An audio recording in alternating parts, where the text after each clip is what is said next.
കടുത്ത സാമ്പത്തിക പ്രതിസന്ധിക്കിടെ ഈ മാസത്തെ ജീവനക്കാരുടെ കൂട്ടവിരമിക്കൽ ആനുകൂല്യങ്ങൾക്ക് സംസ്ഥാന ധനവകുപ്പ് കണ്ടെത്തേണ്ടത് 900 കോടി രൂപ. പെൻഷൻ പ്രായം കൂട്ടുമെന്ന അഭ്യൂഹങ്ങൾ ഉയരുന്നുണ്ടെങ്കിലും സർക്കാർ ഇത് സ്ഥിരീകരിക്കുന്നില്ല. കടമെടുപ്പിന് അനുമതി തേടിയിട്ടുണ്ടെങ്കിലും കേന്ദ്രം ഇതുവരെ അനുകൂലമായി പ്രതികരിച്ചിട്ടുമില്ല.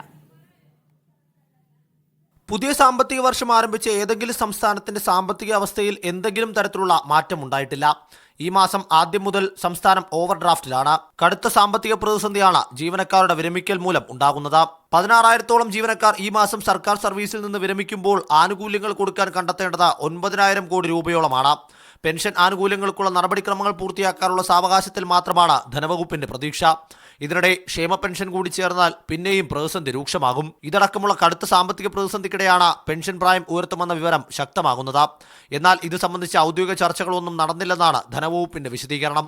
ഉടനെയൊന്നും തിരഞ്ഞെടുപ്പ് വരാൻ ഇല്ലാത്തതുകൊണ്ട് പെൻഷൻ പ്രായം 1 വർഷമെങ്കിലും വർദ്ധിപ്പിക്കണമെന്ന അഭിപ്രായം ഉയർന്നു വരുന്നുണ്ട്. വോട്ട് ബാങ്കിനെ സ്വാധീനിക്കുന്ന ഇടപെടലായതുകൊണ്ട് മുന്നണിക്കുള്ളിൽ വിശദമായ ചർച്ച നടത്തി മാത്രമേ അന്തിമ തീരുമാനത്തിലേക്ക് സർക്കാർ എത്തിച്ചേരാൻ സാധ്യതയുള്ളൂ. മീഡിയ 1 തിരുവനന്തപുരം.